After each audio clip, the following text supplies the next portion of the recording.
জুলাই মাস জুড়ে এই ঘোর বর্ষায় আমাদের আর নতুন কোথাও ঘুরতে যাওয়া হয়নি, কিন্তু ভ্রমণ পিপাসু এই মন তৃষ্ণার্ত হয়েইছে। তাই ঘরে বসেই ছক কষে ফেললাম নতুন গন্তব্যের।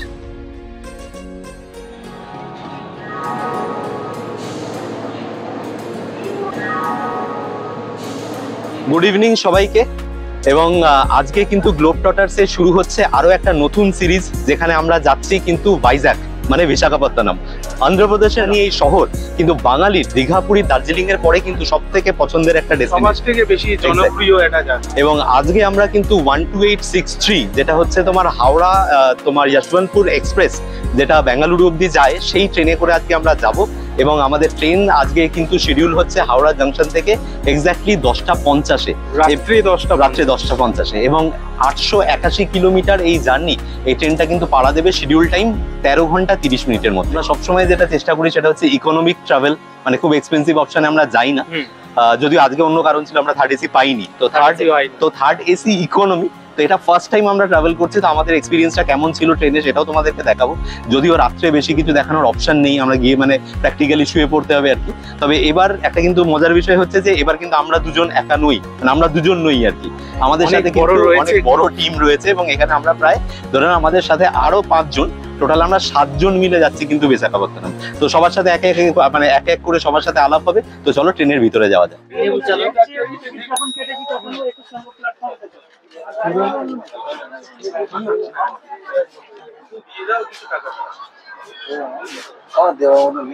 তো একে একে সবাইকে আলাপ করিয়ে দিই।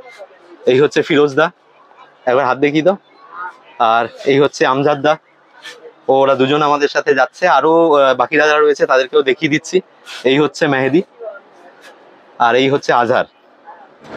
এক্স্যাক্টলি 10:54 আমরা স্টার্ট করলাম হাওড়া স্টেশন থেকে। ট্রেন 4 মিনিট পরে আর কি ছাড়লো। তবে এই লাইনে যেটা একটা সমস্যা চলছিল আর কি, তো জানা গেল যে সেই সমস্যা মিটে গেছে। এক্সপেক্টেড ট্রেন টাইমেই পৌঁছবে। তো দেখা যাক জার্নিটা কিরকম হয়।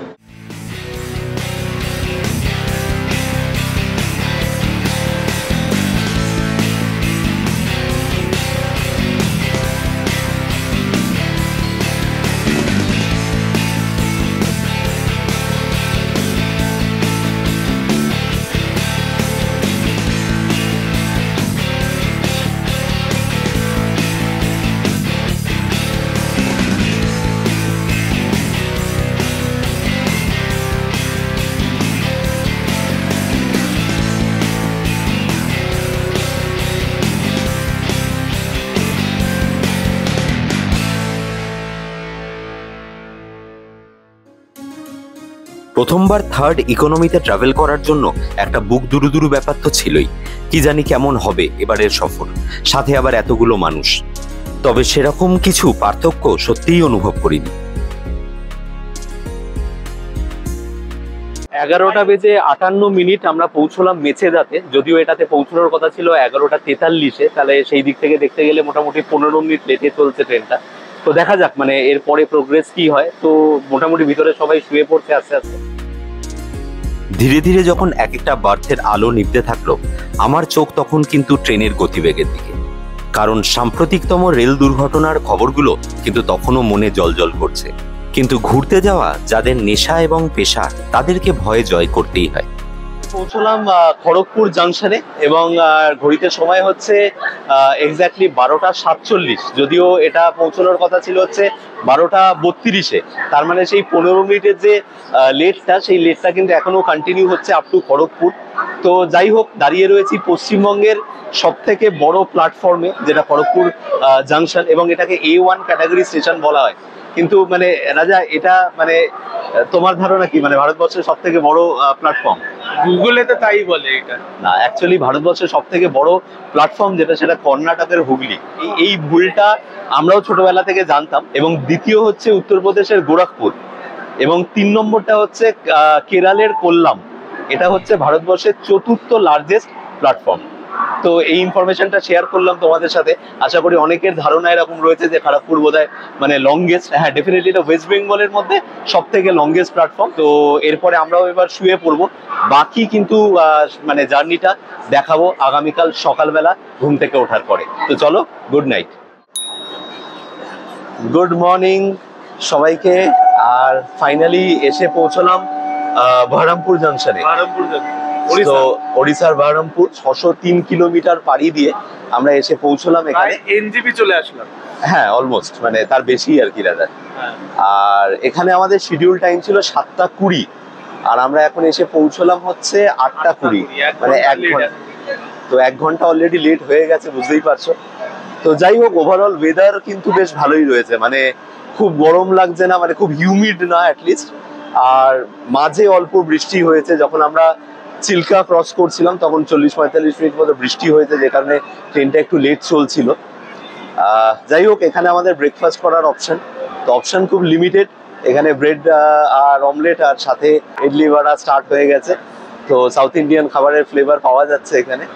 তো যাই হোক, এইগুলোই ব্রেকফাস্ট করবো। আর এখান থেকে আমাদের আর কতক্ষণ মোটামুটি আর এখান থেকে আমাদের ওখানে টাইমিং দেখাচ্ছে 12:30, 12:20। 12:20। হ্যাঁ। এবার জানি না এবার কতক্ষণ মানে আর 3টে মেজর আর 3টে জাংশন রয়েছে এরপরে। সাউথ ইন্ডিয়ানের ফ্লেভারটা দেখবেন তেলে ভাজার ফ্লেভার আসছে। আমি এটা বড়াটা খেয়ে দেখি, ব্রেড বাটারটা খেয়ে দেখি।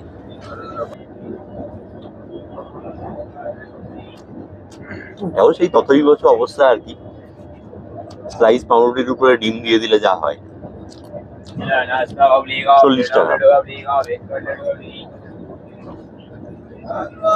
আসলে কালকে আমাদের একটা মিস্টেক বলবো না, কালকে আমাদের প্ল্যানিং এই ছিল আমরা এখানে খাবার অ্যাকচুয়ালি ব্রেকফাস্ট ফুড ট্র্যাক থেকে, মানে রেলের যে অ্যাপটা রয়েছে ওখান থেকে অর্ডার দিয়ে দেওয়ার কথা ছিল। বাট আনফরচুনেটলি আমরা ট্রেনে ওঠার পরে দেখলাম সাডেনলি এই স্টেশনটা ডিসেবল হয়ে গেল। এরপরে যেটাতে আমাদের দেখাচ্ছে ওটা শিডিউল টাইম হচ্ছে 11:05। আমি দেখলাম 11:05 যদি ডিলে করে তখন 11:30 12টা বেজে যাবে, তখন আর প্র্যাকটিক্যালি ব্রেকফাস্টের টাইম থাকবে না। আমরা চান্স নিলাম, এই হচ্ছে তার রেজাল্ট। সাম্বারটা খেয়ে বলছে, সাম্বার বড়াটা খেয়ে বলছি। তো এই সাম্বারের মধ্যে এই বড়া, মানে এই সাম্বার এই বড়াতে প্রবেশ করবে বলে মনে হচ্ছে না।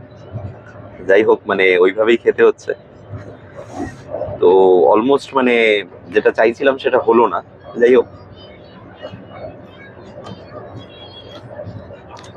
এবং সাম্বারটা যেটা মনে হচ্ছে আমার, সেটা হচ্ছে এটা বোধহয় পুরি সবজিতেও দেওয়া হয়, কারণ এর ভেতর দিয়ে আমি কয়েকটা মাটার পেলাম আর কি, ছোট ছোট, খুব আনইউজুয়াল।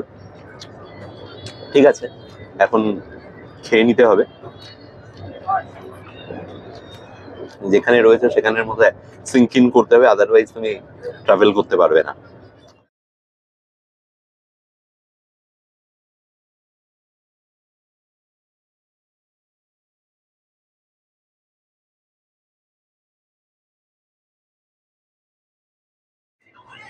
ये मसाला चाय स्पेशलिटी है। ये मसाला चाय अदरक वाला इलायची। গন্তব্যে পৌঁছানোর আনন্দের চেয়ে যদি যাত্রাপথের আনন্দকে বেছে নেওয়া হয়, তাহলে যাত্রা হয় আরো সুগম এবং জয় করে নেওয়া যায় যে কোনো রকমের ক্লান্তিকে। এসে পৌঁছলাম শ্রীকাকুলাম রোডে। এটা কিন্তু অন্ধ্রপ্রদেশে আমরা অলরেডি এন্টার করে গেছি। তো 10:08 এটা আসার কথা ছিল, আর এটা পৌঁছলো হচ্ছে 10:18, 10:19 রাদার। তো 10 মিনিট রয়েছে এখন লেটটা। মাঝখানে 1 ঘন্টা লেট হয়ে গেছিল, কিন্তু সেটা কিন্তু এখন কভার আপ করে দিয়ে মোটামুটি 10 মিনিটে এসে দাঁড়িয়েছে। তো ফাইনালি এবার কটায় পৌঁছয় সেটা দেখার। এরপরে একটা স্টেশন রয়েছে আর কি, বিজিয়ানগরম। তো তারপরে কিন্তু হচ্ছে বিশাখাপত্তনম। ঘুম হচ্ছে না। ঘুম হচ্ছে না কেন?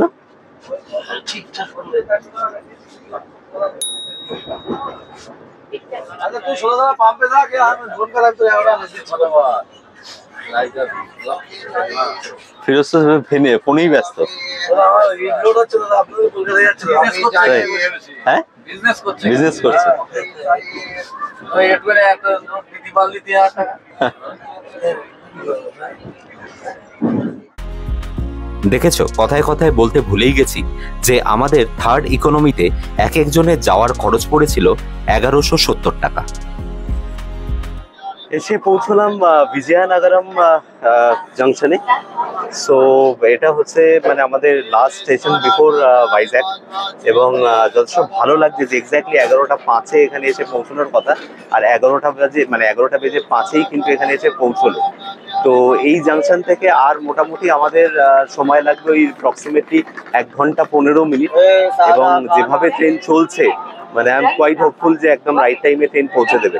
তো মানে ইন্ডিয়ান রেলের এরকম সার্ভিস দেখে কিন্তু রীতিমতো ভালো লাগছে, এবং থার্ড ইকোনমিতে ট্রাভেল করারও কিন্তু সেরকম কিছু অসুবিধা বা ডিসকমফোর্ট ফিল করিনি এখন অবধি। হ্যাঁ, ওয়াশরুমগুলো একটু কম্পারেটিভলি পরিষ্কার কম হচ্ছে, আদারওয়াইজ বেশ ভালো। আজ 6ই আগস্ট 2024, স্বাধীনতা দিবসের প্রাক্কালে এরকম উড্ডীয়মান জাতীয় পতাকা দেখে মনটা ভরে গেল। আর দেখতে দেখতেই আমরা পৌঁছে গেলাম বিশাখাপত্তনমে। ভারতীয় রেলের এরকম অভূতপূর্ব উন্নতি মানে আমি রীতিমতো বলছি, মানে আমি সারপ্রাইজ, এবং আমি মানে যথেষ্ট আমার মানে বলতে পারো যে মানে আমি অবাক হয়ে যাচ্ছি যে বিফোর টাইম ট্রেন রিচ করিয়ে দিল। মানে জাস্ট আমাদের 12:20 নামানোর কথা, সেখানে এটা কিন্তু 7 মিনিট আগে মানে 12:13 নামিয়ে দিল। মানে এটা আনবিলিভেবল, এরকম সাধারণত হয় না। তো যাই হোক, এখন এখান থেকে আমরা প্ল্যান করছি সেটা হচ্ছে যে যাওয়ার পথে আমরা লাঞ্চ করে নেব বেঙ্গলি রেস্টুরেন্ট থেকে, এবং তারপরে হোটেলের দিকে যাব। প্ল্যান চেঞ্জও হতে পারে, বাইরে গিয়ে একটু দেখে নিই। এবং এখান থেকে হোটেলের ডিস্টেন্স মোটামুটি ওই 4 কিলোমিটার মতো, তো সেটা আমরা অটোতে বা যে কোনো কমিউটেই যেতে পারবো, সেটা নিয়ে অসুবিধা হবে না। তো বলো, ফাইনালি পৌঁছে গেলাম, কেমন লাগছে? হ্যাঁ, এরকম হয় না সাধারণত, অবাক করার ব্যাপার। হ্যাঁ, অন টাইম, বিফোর টাইম। হ্যাঁ, বিফোর টাইম ট্রেন চলে এসেছে। পাহাড় এবং সমুদ্রে ঘেরা এই বিশাখাপত্তনম শহর আমার অত্যন্ত পছন্দের, এবং এই নিয়ে আমার দ্বিতীয়বার। ঘড়ির কাঁটা তখন 12:30 ছুঁই ছুঁই, আর আমাদের পেটে তখন খিদের জন্য ছুঁই ছুঁই। তাই ডিসাইড করলাম যে প্রথমেই আমরা লাঞ্চ করে নেব। কোথায় পাওয়া যাবে ভালো বাঙালি খাবার? অন্যান্য কয়েকটি ইউটিউব ভিডিও দেখে ঠিক করেছিলাম যাব নিমন্ত্রণে। ভাইজ্যাক শহরে বাঙালি খাবারের দোকান হাতে গোনা, তার মধ্যে নিমন্ত্রণ অন্যতম। চলে এসেছি নিমন্ত্রণ ইনের সামনে, এবং নিমন্ত্রণ ইনের পাশেই হচ্ছে নিমন্ত্রণের যে রেস্টুরেন্টটা, সেই রেস্টুরেন্টটা, এবং এটা একটা বাঙালি রেস্টুরেন্ট। স্টেশন থেকে এক্স্যাক্টলি আমাদের হেঁটে সময় লাগলো 5 মিনিট। মানে একটু ম্যাপটা অন করে নিলে একদম ডিরেক্টলি লোকেশনে চলে আসা যাচ্ছে। 500 মিটার থেকে 700 মিটার হচ্ছে ডিস্টেন্স একদম প্ল্যাটফর্ম থেকে, তো খুব সহজে আসা যায়। মাঝখানে কিন্তু অটোদের মানে অটো এবং ক্যাব ড্রাইভারদের দৌরাত্ম্য আছে, প্রচুর ধরাধরি করবে, আমরা নিয়ে যাবো। আমার মনে হয় কোনো দরকার নেই, এখানে সরাসরি এসে এখানে বাঙালি খাবার দাবার, এবং পাশে এদের হোটেল রয়েছে যেখানে থাকাও যায়। যদিও আমরা এখানে থাকবো না, আমরা চলে যাবো এখান থেকে RK বিচের ওখানে। তো এখানে আমরা খাওয়া দাওয়াটা সেরে নিচ্ছি। চলো তোমাদেরকে দেখাই যে একদম টিপিক্যাল বাঙালি খাবার এখানে কিভাবে সার্ভ করা হচ্ছে। যারা আমরা শহরতলি অথবা মফস্বলে বাস করি, তাদের জন্য কলাপাতায় ভাত খাওয়ার সুযোগ থাকলেও কলকাতা শহরে যারা বাস করেন তাদের জন্য কিন্তু এ এক বিরল সুযোগ। নিজের মনে করে খাবেন, লজ্জা পাবেন না। আমার মেয়ের বিয়ে, চেয়ে চিনতে নেবে।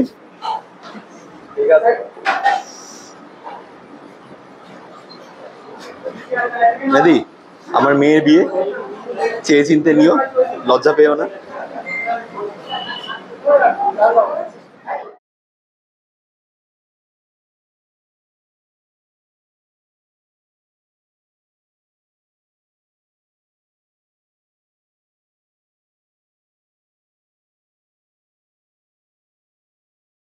সকাল 10টা থেকে আপনার বিকেল 5টা অবধি লাঞ্চ, হ্যাঁ, আর রাত্রিরে সন্ধ্যে 6:30 থেকে আপনার 10:30 অবধি ডিনার। আপনি খাবার আমরা ডেলিভারি করে দেওয়ারও ব্যবস্থা আছে, জোম্যাটো সুইগিতেও আছে। আর আপনার হলো ভাত, রুটি থেকে শুরু করে Chinese, fried rice, chilli chicken, আপনি সব কিছুই পেয়ে যাবেন। মানে সব বাঙালি রান্না, বাঙালি প্রিপারেশন। পাশেরটা থাকার লজ, এইটা খাবার হোটেল। লোকেশন হলো আপনার রেল স্টেশন, মরিয়া হোটেল, গোকুল থিয়েটার। নিমন্ত্রণ নিয়ে আমাদের এক একজনের কাতলা মাছের মিল পড়েছিল 200 টাকা পার হেড। খাওয়া দাওয়া কমপ্লিট করে আমরা ওখান থেকেই একটা অটো বুক করেছিলাম হোটেলের জন্য, এবং অটো ভাড়া পড়েছিল 6 জনের জন্য 150 টাকা। 3 দিন 2 রাতের জন্য আমাদের যে হোটেলটি বুক করা ছিল তার নাম হচ্ছে হোটেল ব্ল্যাক অ্যান্ড হোয়াইট। এই হোটেলে আমাদের 3টে রুম বুক ছিল, 2টো ডাবল শেয়ারিং এবং একটা ট্রিপল শেয়ারিং। ডাবল শেয়ারিং রুমের একদিনের ভাড়া পড়েছিল 2650 টাকা এবং ট্রিপল শেয়ারিং রুমের ভাড়া পড়েছিল একদিনের জন্য 3100 টাকা। এই হোটেলের এন্ট্রিটা হচ্ছে বেসমেন্ট থেকে এবং reception on the first floor. Black and white হোটেলে তোমাদের রুম ট্যুরটা একবার দিয়ে দিচ্ছি।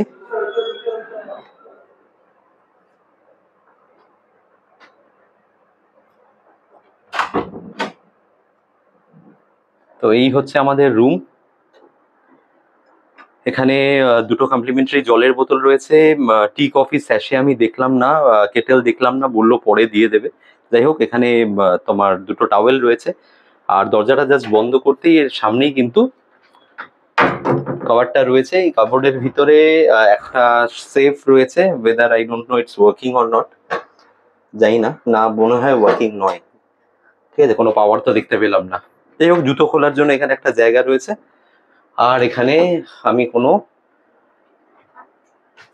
হ্যাঙ্গার দেখতে পেলাম না। যাই হোক, সো এই হচ্ছে রুমের ভেতরে ঢুকেই একটা বড় মিরর রয়েছে, সামনে 2টো টুইন সাইজ বেড রয়েছে, টুইন বেড রয়েছে আর কি, বেড সাইড টেবিল রয়েছে, টেবিল ল্যাম্প রয়েছে, একটা ইন্টারকম রয়েছে। যদিও ইন্টারকমে আমায় বলা হলো যে মোবাইলে ডিরেক্টলি ফোন করে নিতে for any kind of service. এখানে একটা সোফা দেওয়া রয়েছে, একটা রাউন্ড টেবিল রয়েছে, কিন্তু এটা একটা খুব অড লুকিং একটা চেয়ার দিয়েছে অফিস ওয়ার্কের জন্য। তো এটাকে প্রবাবলি এইখানে ঘুরিয়ে নিয়ে কিছু অফিস ডেস্ক ওয়ার্ক করা যেতে পারে। তো এখানে একটা পয়েন্ট রয়েছে, এখানে কিছু ল্যাপটপ খুলে কাজ করা যেতে পারে। একটা ওয়াল পেন্টিং রয়েছে আর সাথে একটা টিভি রয়েছে, একটা এলইডি টিভি রয়েছে। সো এই হচ্ছে মোটামুটি রুম। বাট রুমের মেন যে রিজন এই হোটেলটা বুক করা, ইটস লোকেশন। তো সেটা একবার তোমাদেরকে দেখাই। জাস্ট আমি যদি উইন্ডোটা ওপেন করি, একদম ডিরেক্ট কিন্তু ভিউ নয়, তবে এই যে সোজা তোমরা দেখতে পাচ্ছ, এটা কিন্তু হচ্ছে সি বিচ। এই যে একদম একদম ডিরেক্ট এই যে জায়গাটা দেখতে পাওয়া যাচ্ছে, এই যে জায়গাটা, এই জায়গাটা কিন্তু হচ্ছে সি বিচ, এই জায়গাটা। সো এইটাই হচ্ছে এটার একমাত্র অ্যাডভান্টেজ, যে একদম বিচের পাশেই। জাস্ট আমরা যদি মনে করি এখানে একদম পায়ে হেঁটে 2 মিনিটের মধ্যে বিচে পৌঁছে যেতে পারবো, রামকৃষ্ণ বিচ। এবার একটু নিয়ে যাই তোমাদের ওয়াশরুমটা দেখাই। ওয়াশরুমটা দরজা থেকে ঢুকেই সামনে। সো এই হচ্ছে ওয়াশরুম। ওয়াশরুমে একটা সামনে ঢুকতেই কোমোড রয়েছে, আর এখানে একটা বেসিন রয়েছে, একটা মিরর রয়েছে, আর এটা হচ্ছে বাথ এরিয়া। তবে ওয়াশরুমটা আমার মনে হচ্ছে তুলনামূলকভাবে অনেক ছোট। মানে এটা সিঙ্গেল রুমের জন্য ঠিক আছে, বাট ডবল অকুপেন্সির জন্য কিন্তু এটা একটু ছোট বলে আমার মনে হচ্ছে। আদারওয়াইজ এমনি পরিষ্কার পরিচ্ছন্ন, সেটা নিয়ে কোনো সমস্যা নেই। এসি ঠিকঠাক ঠান্ডা হচ্ছে। আর কিন্তু একটা ম্যান্ডেটরি বেড টেস্ট দেবো তোমাদেরকে, যে বেডটা কতটা ভালো। হ্যাঁ, বেডটা কিন্তু একদম ঠিকঠাক, মানে একদম নরম সফট, ভালো ঘুম হবে। আমরা কলকাতা থেকে 6 জন মিলে যাত্রা শুরু করলেও আমাদের আরেক সাথী সুদূর আসাম থেকে যাত্রা শুরু করেছিল এবং সে হোটেলে এসে পৌঁছয় বিকেল 5:30টার সময়। তো দেখলে আমরা ডিরেক্টলি চেক ইন করে গেলাম হোটেল ব্ল্যাক অ্যান্ড হোয়াইটে, যেটা আমাদের একেবারে নোভোটেল যে রয়েছে ভাইজ্যাকের, নোভোটেলের ঠিক পিছনের লেনটাতে। তো এখানে আমরা চেক ইন করলাম জাস্ট নাও, এবং চেক ইন করার পরে আমি তোমাদের রুম ট্যুর অলরেডি দিলাম এবং একটু ফ্রেশ হয়ে নিলাম। ফ্রেশ হয়ে নিয়ে তোমাদের জন্য ভিডিওটা করছি। তবে আজকের আমাদের এই সফরটা, মানে আমাদের এই কলকাতা থেকে ভাইজ্যাক আসার যে টোটাল যে সফরটা, এই ভিডিওটা আমরা এখানেই শেষ করছি। এবং এরপরে যেটা হবে সেটা হচ্ছে আমাদের ভাইজ্যাকের যে সিটি ট্যুরটা, সেটা একটা আলাদা ভিডিওতে আসবে। আমরা এখান থেকে বেরাবো এবং মানে একটু রেস্ট করে নিয়ে বেরাবো, এবং বেরিয়ে পায়ে হেঁটে যে সমস্ত জায়গাগুলো, লোকাল অ্যাট্রাকশন যেগুলো রয়েছে, যেগুলো আজকে কভার করা যাবে, সেগুলো দেখাবো এবং সেটা একটা আলাদা ভিডিও আসবে। তো যারা এখনো অবধি আমাদের এই চ্যানেলটাকে সাবস্ক্রাইব করোনি, তারা চ্যানেলটাকে সাবস্ক্রাইব করে নিও। এবং এই চ্যানেলে কিন্তু মালয়েশিয়া, মুর্শিদাবাদ, মহারাষ্ট্রের আরো অনেকগুলো ভ্লগ রয়েছে। সেগুলো যদি না দেখে থাকো, আমি ডেসক্রিপশনে প্রত্যেকটা প্লে লিস্টের লিঙ্ক দিয়ে দিচ্ছি, সেগুলো একবার দেখে নিতে পারো। এভাবেই পাশে থেকে ওই চ্যানেলটার সাথে দেখা হচ্ছে পরের ভিডিওতে। আমি রাজীব সাহা, আমি রাজা। তোমরা দেখছো গ্লোব টটার্স ইউটিউব চ্যানেল। আমরা ভাইজ্যাকের বিভিন্ন জায়গায় ঘুরে বেড়াচ্ছি এবং সেখানকার ভিডিও বানিয়ে আপলোড করছি এই চ্যানেলে। যদি ভিডিওগুলো ভালো লেগে থাকে তাহলে ভিডিওগুলোকে লাইক, শেয়ার এবং চ্যানেলটাকে সাবস্ক্রাইব করে নিতে ভুলো না। দেখা হচ্ছে তোমাদের সাথে আমার পরের কোনো ভিডিওতে। Till then, bye by.